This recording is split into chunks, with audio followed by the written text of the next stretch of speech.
रत्नागिरी में महिला एवं बाल विकास मंत्री अदिति तटकरे ने लाड़की बहन योजना के अपात्र लाभार्थियों को लेकर स्पष्टीकरण दिया। उन्होंने कहा कि केवल ई-केवाईसी न करने के कारण किसी को अपात्र नहीं किया गया है, बल्कि इसके पीछे कई अन्य निर्धारित मानदंड है। उन्होंने बताया कि कुछ लाभार्थियों की आयु 75 वर्ष से अधिक है, कुछ के नाम पर वाहन दर्ज है, जबकि कुछ की आयु गांठ ज्यादा है, जिसमें लाखों रुपए का नुकसान हो रहा है। साथ ही उन्होंने यह भी कहा कि पिछले 10 महीनों से ई-केवाईसी पूरी करने के लिए लगातार सूचनाएं जारी है। नाही, मी खरं तर सुरुवातीलाच राज्याचे सन्माननीय मुख्यमंत्री आदरणीय देवेंद्र फडणवीस साहेब, उपमुख्यमंत्री आदरणीय एकनाथजी शिंदे साहेब, आदरणीय उपमुख्यमंत्री आमच्या राष्ट्रीय अध्यक्ष सुनेत्रा काकी पवार असतील, भारतीय जनता पक्षाचे सन्माननीय प्रदेशाध्यक्ष रवींद्र चव्हाण साहेब असतील, आदरणीय तटकरे साहेब असतील, त्याचबरोबर शिवसेनेचे जे समन्वयक मंत्री आहेत, उदय सामंत साहेब आहेत,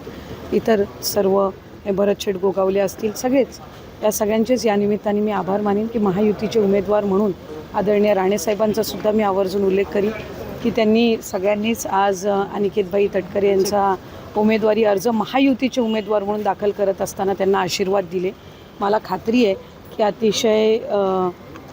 अतिशय यशस्वीरित्या ही निवडणूक प्रक्रिया पार पडेल आणि जे या निवडणुकीतले सर्व मतदार बंधू भगिनी आहेत यांनाही स्थानिक स्वराज्य संस्थेचे सर्व प्रतिनिधी असतात, यांनाही यांचे आम्ही जे महायुतीचे सर्व आहेत यांचे आम्ही आभार मानतो की त्यांनी या उमेदवारीचा अर्ज दाखल करत असताना आज आम्हाला सगळ्यांनाच आणि उमेदवार म्हणून अनिकेतबाईंना आशीर्वाद आणि पाठबळ देण्यासाठी उपस्थित आहे। अर्ज बाद झालेले नाही आहेत। खरं तर महायुतीची एक सर्वात महत्त्वाकांक्षी योजना म्हणजे मुख्यमंत्री माझी लाडकी बहीण योजना आहे। याची ई-केवायसीची प्रक्रिया ही साधारणपणे गेल्या वर्षी ऑगस्ट महिन्यामध्ये सुरू झाली होती आणि त्याला पहिल्या सुरुवातीच्या ह्याच्यामध्ये जवळपास 3 महिन्याचा कालावधी देण्यात आला होता। मग वाढवून आणखीन 2 महिने दिला, आणखीन 2 महिने त्याच्यामध्ये वाढ झाली आणि असा 8-10 महिन्यांचा कालावधी हा ई-केवायसीसाठी दिला होता। आणि ही ई-केवायसी प्रक्रिया ही फक्त ह्या लाडकी बहीण योजनेमध्ये नाही आहे, तर ज्या राज्याच्या डायरेक्ट बँक ट्रान्सफरच्या योजना आहेत म्हणजे DBTच्या योजना आहेत, ह्या सगळ्यांमध्ये ई-केवायसी प्रक्रिया केली जात असते। आणि हा जो 80 लाखाचा आकडा आहे हा फक्त ई-केवायसीचा नाही, यात ई-केवायसीचे काही महिला असतील ज्यांनी ई-केवायसी केलेली नसेल इतक्या मुदतीत सुद्धा तेही आहेत।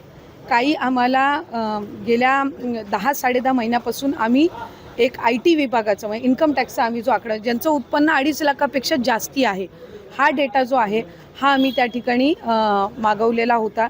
त्याला साधारणपणे 10-11 महिन्याचा कालावधी गेला, तर त्या जवळपास एक 11-11.5-12 लाख हा तो डेटा याच्यामध्ये 80 लाखामध्ये समावेश आहे।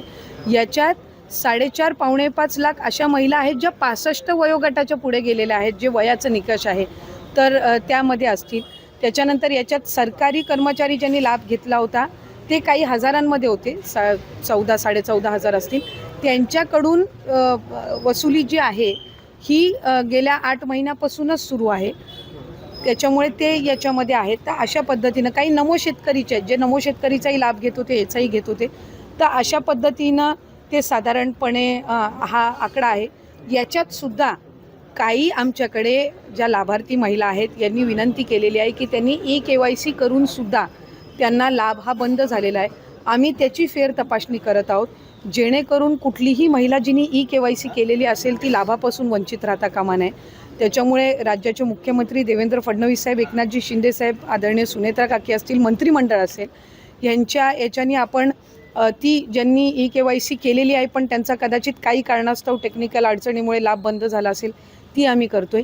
काही अशा आहेत ज्यांनी संजय गांधी निराधार योजना आणि लाडकी बहीण योजना ह्या दोन्हीमधून जे लाभ घेत होते ते छाननीमध्ये कट झालेले आहेत, पण त्यांना दोन्हीपैकी एका योजनेचा कंपल्सरी लाभ हा आपण देणारच आहोत। त्याच्यामुळे जे अशा बाय डिफॉल्ट दोन्हीकडे लाभ घेत होते आणि दोन्हीकडनं त्यांची नावं कट झालेली आहेत, त्यांना दोन्हीपैकी एका योजनेमध्येच तरी 100% त्याचा शासकीय ह्या योजनांचा लाभ हा मिळणार आहे। काही RTOच्या संदर्भामध्ये तक्रारी केलेल्या आहेत, यातल्या 80 लाखामधल्या जवळपास 3-3.25 लाख ह्या RTOच्या आहेत ज्यांचे वाहनं आहेत पण ते लाभ घेत होते। हा एक 6-8 महिन्यापासून डेटा मिळालेला आहे, असा कन्सॉलिडेट करून आहे। पण त्यातल्याही काही लाभार्थ्यांनी म्हटले की आमच्या नावानी म्हणजे निवेदनं आलेली आहेत की आमच्या नावाने कुठलंही वाहन नाही आहे, तर त्याची फेरतपासणी होईल, तर त्या पद्धतीनं आहे। आणि साधारणपणे ज्यांनी EKYC चुकवलेली होती त्यांना 30 एप्रिलपर्यंतची मुदत ही देण्यात आलेली होती दुरुस्ती करण्याची. त्यामुळे असा आहे.